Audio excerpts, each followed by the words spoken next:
আসসালামু আলাইকুম everyone, welcome back to my channel Mukti's cooking world. আজকে আমি আপনাদেরকে তৈরি করে দেখাবো খুবই মজাদার একটা পাস্তার রেসিপি। আজকে করে দেখাবো chicken cheesy white sauce pasta. কোনো রেস্টুরেন্ট স্টাইল না, ঘরোয়া স্টাইলের রেসিপিতে তৈরি করে দেখাবো ঘরোয়া উপকরণ দিয়ে। তবে এটা খেতে কিন্তু অসম্ভব মজার হয়ে থাকে। আশা করছি রেসিপিটা ভালো লাগবে। ভালো লাগলে অবশ্যই ভিডিওটিতে একটা লাইক দিয়ে দিবেন। তো চলুন দেখে নেওয়া যাক। প্রথমেই আমি পাস্তাগুলো সিদ্ধ করে নিব। এর জন্য চুলায় একটা হাঁড়ি বসিয়ে আমি বেশ কিছুটা পানি গরম করতে দিয়েছি। পানিটা যখন এরকম ফুটে উঠবে ওই পর্যায়ে এর মধ্যে আমি 1 টেবিল চামচ পরিমাণ লবণ দিয়ে দিলাম। আরও দিয়ে দিচ্ছি 1 টেবিল চামচ পরিমাণ রান্নার রেগুলার সয়াবিন তেল। এবার পানির সঙ্গে লবণ আর তেলটাকে ভালোভাবে মিশিয়ে নিচ্ছি। পানিটা ভালোভাবে ফুটে ওঠার পরে এর মধ্যে আমি দিয়ে দিচ্ছি মেজারমেন্ট কাপের 1.5 কাপ পরিমাণ পেনি পাস্তা। আপনারা চাইলে এখানে অন্য যে কোনো ধরনের পাস্তা বা স্প্যাগেটি ব্যবহার করতে পারবেন সেম রেসিপিতে। এবার পাস্তাগুলোকে আমি সিদ্ধ করে নিব। প্রতি প্যাকেট পাস্তার সাথেই কিন্তু পাস্তা কতটুকু সময় সিদ্ধ করতে হবে সেটা লেখা থাকে, তো সেই ইনস্ট্রাকশন ফলো করে আপনারা সিদ্ধ করে নেবেন। আমি এখানে যে পাস্তাটা ব্যবহার করেছি এখানে লেখা ছিল 12 থেকে 13 মিনিটের মতো সিদ্ধ করে নিতে হবে। এই তো আমার পাস্তাগুলো কিন্তু সুন্দর মতো সিদ্ধ হয়ে গিয়েছে। আমি আপনাদেরকে একটু চেক করেও দেখিয়ে দিচ্ছি, দেখতেই পাচ্ছেন। এবার পাস্তাগুলো আমি পানি থেকে তুলে একটা সাইডে রেখে নিব। আর যেহেতু আমি সিদ্ধ করার সময় পাস্তাতে একটু তেল ব্যবহার করেছি, তো পাস্তাগুলো খুব সহজে একটা আরেকটার সঙ্গে লাগবে না। তো পাস্তাগুলো এবার আমি একটা সাইডে রেখে দিব। এবার চলে যাচ্ছি মূল রান্নায়। চিকেন পাস্তার জন্য এখানে আমি নিয়েছি প্রায় 1.25 কাপ পরিমাণ চিকেন, মানে এখানে 1 কাপ থেকে কিছুটা কম চিকেন আছে। আর চিকেনগুলো আমি ছোট ছোট টুকরো করে কেটে নিয়েছি। এবার এর মধ্যে আমি 1 চা চামচ আদা বাটা এবং 1 চা চামচ পরিমাণ রসুন বাটা দিয়ে দিচ্ছি। এবার দিচ্ছি 1 চা চামচ পরিমাণ লাল মরিচের গুঁড়া, দিয়ে দিচ্ছি আধা চা চামচ পরিমাণ জিরার গুঁড়া। এবার দিয়ে দিচ্ছি আধা চা চামচ পরিমাণ লবণ আর দিচ্ছি 1 চা চামচ পরিমাণ সয়া সস। এখন সবকিছু ভালোভাবে হাত দিয়ে একটু মেখে নিচ্ছি। চিকেনটা মেখে নেওয়ার পরে আমি সরাসরি চলে যাব রান্নাতে। আপনারা চাইলে চিকেনটাকে মশলার সঙ্গে মেখে বেশ কিছু সময় ম্যারিনেট করেও রাখতে পারবেন, তবে আমি আর আজকে ম্যারিনেট করছি না। চুলায় আমি আবারও পাস্তা সিদ্ধ করে নিয়ে হাঁড়িটা বসিয়ে নিয়েছি। এবার এর মধ্যে দিয়ে দিচ্ছি 1 টেবিল চামচ পরিমাণ রান্নার রেগুলার সয়াবিন তেল। তেলটা কিছুটা গরম হয়ে যাওয়ার পরে এর মধ্যে আমি চিকেনের টুকরোগুলো দিয়ে দিলাম এবং চিকেনের টুকরোগুলো আমি মোটামুটি হাই হিটে একটু ভেজে নেব। খুব বেশি লো আঁচে করতে যাবেন না, তাহলে চিকেন থেকে অনেকটা পানি উঠে গিয়ে চিকেনের টুকরোগুলো ড্রাই হয়ে যাবে।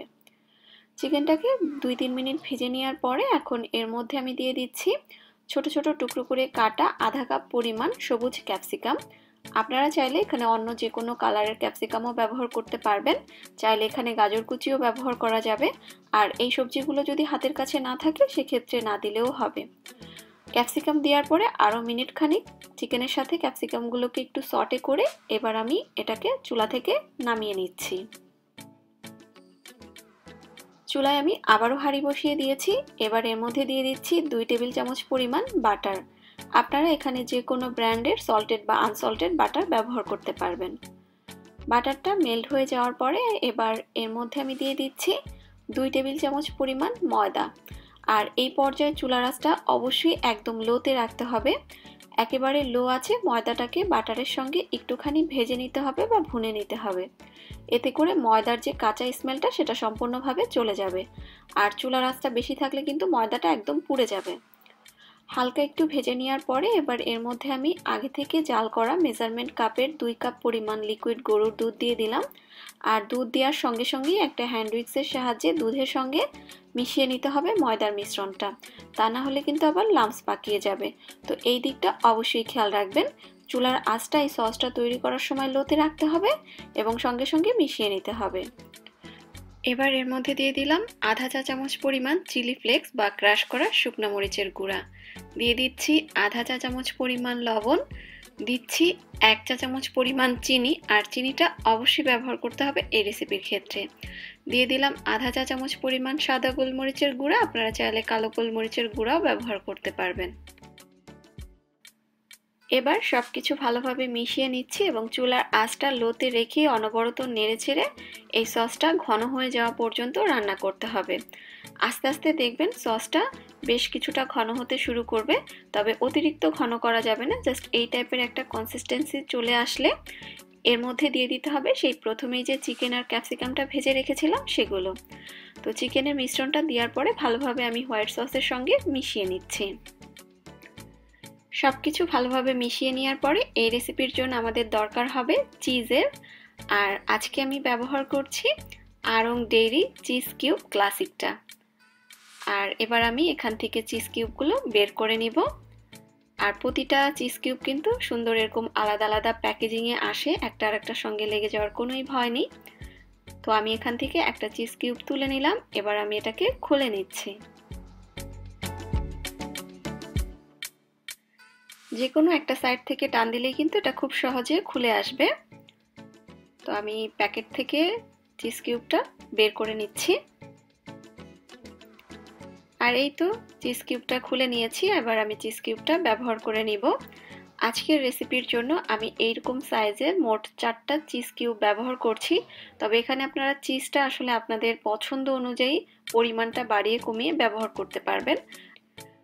এবার আমি চিজ কিউবগুলো সসের সঙ্গে ভালোভাবে মিশিয়ে নিচ্ছি। আর চিজ তো গরম পেলে এমনিতেই মেল্ট হয়ে যায়, তো সসটা যেহেতু গরম খুব সহজেই কিন্তু চিজ কিউবগুলো মেল্ট হয়ে সসের সঙ্গে মিশে যাবে। আর সসের সঙ্গে চিজ কিউবগুলো মেশার সঙ্গে সঙ্গেই দেখতে পাচ্ছেন এটা কতটা লোভনীয় লাগছে। আর এই রেসিপির ক্ষেত্রে অবশ্যই কিন্তু চিজটা ব্যবহার করবেন, কোনো কারণেই স্কিপ করবেন না, তাহলে কিন্তু খেতে অতটা ভালো লাগবে না। চিজটা মিশে যাওয়ার পরে আগে থেকে সিদ্ধ করে রাখা পাস্তাগুলো দিয়ে দিলাম। এবার পাস্তা দেওয়ার পরে সবকিছু আবারও ভালোভাবে একটু নেড়েচেড়ে মিশিয়ে নিচ্ছি। আর সবকিছু ভালোভাবে মিশিয়ে নেওয়া হয়ে গেলেই কিন্তু আমার পাস্তাটাও রেডি হয়ে যাবে। আর এই তো দেখতেই পাচ্ছেন খুব সুন্দর মতো কিন্তু পাস্তার সঙ্গে সব ধরনের সস এবং ইনগ্রিডিয়েন্টস মিশে গিয়েছে। এবার আমি চুলা থেকে নামিয়ে নিব। আর এরই মাঝে তৈরি হয়ে গেল আমার খুবই মজাদার chicken cheesy white sauce pasta. খুবই সহজ এবং ঘরোয়া উপকরণ দিয়ে তৈরি করা হলে কি হবে, এটা কিন্তু রেস্টুরেন্টের হোয়াইট সস পাস্তা থেকেও বেশি মজার হয়ে থাকে, আমি এটুকু বলতে পারি। আপনারা যখন বাসায় ট্রাই করবেন তখন নিজেরাই বুঝতে পারবেন যে আসলে এটা খেতে ঠিক কতটা মজার হয়ে থাকে। আশা করছি আপনাদের কাছে আমার আজকের রেসিপিটি ভালো লেগেছে। যদি ভালো লাগে তাহলে অবশ্যই ভিডিওটিতে একটা লাইক দিয়ে দিবেন এবং চ্যানেলটি সাবস্ক্রাইব করে পাশেই থাকবেন। আজকের মতো আমি এখানেই বিদায় নিচ্ছি। সবাই খুব বেশি ভালো থাকবেন। আল্লাহ হাফেজ।